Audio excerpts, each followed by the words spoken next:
Spielberg made the most famous war movie of all time, then turned around and said this low-budget Korean war film was better. He called one movie a miracle, another his favorite ever, and one so powerful, he forces his friends to re-watch it every year. These are the war films Spielberg says are masterpieces. Now this one's got a reputation. Where Eagles Dare is one of those films that's either called the ultimate dad movie or the greatest boy's own adventure ever made. Either way, it's stuck around for decades, and Spielberg loves it.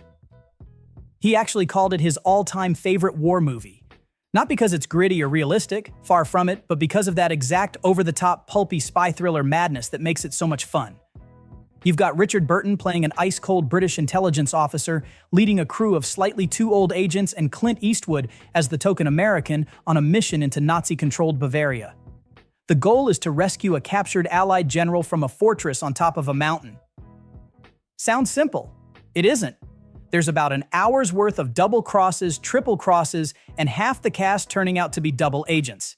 And then, for the entire second half, it's just non-stop explosions, shootouts, and Clint Eastwood racking up the highest body count of his entire career.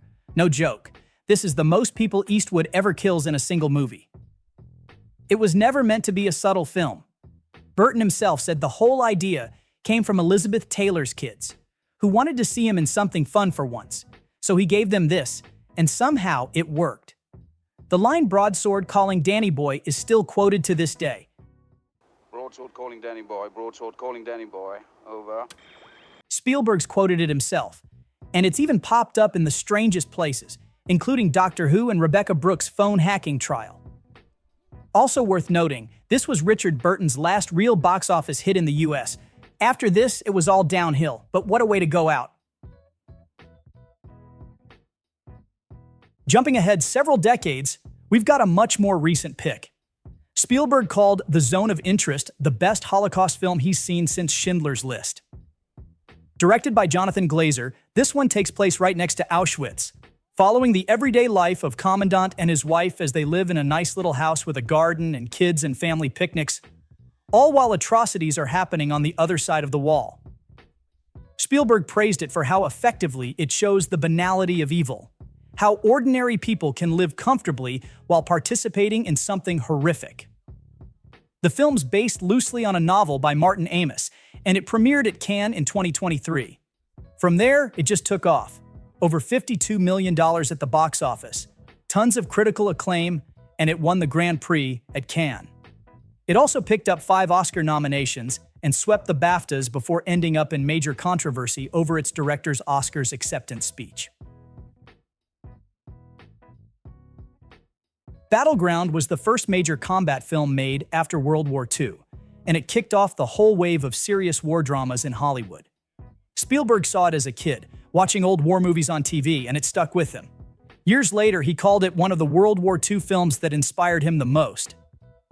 This was a black and white drama about the Battle of the Bulge, and it went all in on realism. The script came from Robert Piroche, who'd actually fought in the battle himself as a master sergeant with the 35th Infantry Division. They brought in 20 veterans from the 101st Airborne, the real guys who fought at Bastogne, and had them train the actors. They even show up as extras in the film. That kind of authenticity wasn't common at the time. And it worked. Battleground became MGM's biggest hit in 5 years. It won 2 Oscars and proved that audiences did want serious, grounded war stories. Sam Fuller's The Steel Helmet was made for barely $100,000 in just 10 days, but Spielberg still calls it one of the war films that shaped him the most. This was the first American film to deal with the Korean War, and Fuller didn't hold back. It's gritty, fast, brutal. The kind of movie that doesn't feel like it was made by a committee. The film doesn't shy away from racial tension either. One scene has a Japanese-American soldier talking about how his family was thrown into internment camps. Another shows a US soldier executing a prisoner. This was right in the middle of McCarthy-era America, and it got Fuller investigated by the FBI. Fuller had been a crime reporter before he became a filmmaker, and he served in World War II. He saw real combat. That shaped everything he put on screen. His war films weren't about glory. They were about survival, fear, and the awful things soldiers are sometimes forced to do. Spielberg admired that kind of guts, and Scorsese did too. He once said Fuller was one of the most profoundly moral artists the movie's ever had. There's a character in the film named Short Round, a nickname Spielberg would later reuse for the kid sidekick in Temple of Doom. That's not a coincidence. Spielberg has named this one, alongside Battleground and The Steel Helmet, as a major influence. He saw it as a kid, and it made a lasting impression. It's a lean, tense World War II film about a squad of GIs holding the line against the Germans. Steve McQueen plays the lead, and if you think he was difficult on screen, wait till you hear what happened behind it. McQueen made life hell for everyone. He fought with the director, ignored instructions, drank too much, and clashed with pretty much everyone on set. Originally, Battleground screenwriter Robert Pirosh was supposed to direct, but he didn't last long. He kept clashing with McQueen and was replaced by Don Siegel. Siegel cut most of the black comedy from Pirosh's script and went darker, more dramatic. The studio slashed the budget halfway through filming. They had to reuse the same stretch of land for every battle scene. The props were cheap, the weapons jammed constantly, and the crew had to kill off the same German soldier 3 or 4 times. They even ran out of film stock before they could shoot the ending. The abrupt, unfinished feel of the finale ended up giving the movie a kind of cult status. Spielberg's always admired paths of glory. When Stanley Kubrick died, Spielberg screened the final scene for a room full of guests. Just that one moment, the tavern scene, where a German girl starts singing, and these exhausted, shell-shocked French soldiers all go silent and tear up. Spielberg showed it because, in his words, that scene proves who Kubrick really was. Not cold, not clinical, human, emotional. He said, "We were all crying. The soldiers were crying. We were crying watching the soldiers cry." Paths of Glory is a brutal, tight anti-war film. Just 84 minutes long, but it never wastes a second. It's about French troops ordered to take an unwinnable German position called the Anthill. When the attack fails, as it obviously would, the generals call the men cowards and order their own artillery to fire on them. And when that doesn't work, they put 3 of them on trial just to make an example. The film was banned in France until 1975 for its portrayal of French army. Kubrick entered the big leagues with this one. Kirk Douglas called it the best performance of his career. There's a picture that will always be good years from now. I don't have to wait 50 years to know that, I know it now. When Spielberg talks about the movies that changed his life, Lawrence of Arabia is right at the top. He's called it a miracle, said he's watched it more than any other film, including his own movies, and called David Lean his guru. He first saw it as a teenager and walked out of the theater completely stunned, said he was speechless. And it didn't just blow him away, it made him question whether he should even bother becoming a director.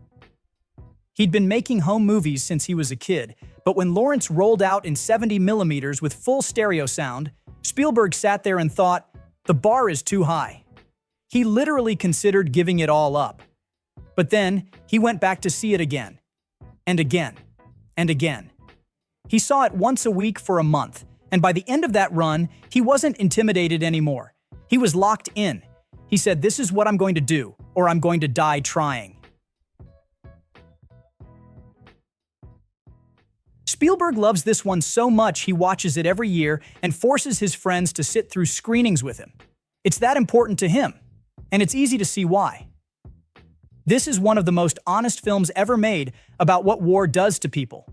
Not on the battlefield, but after.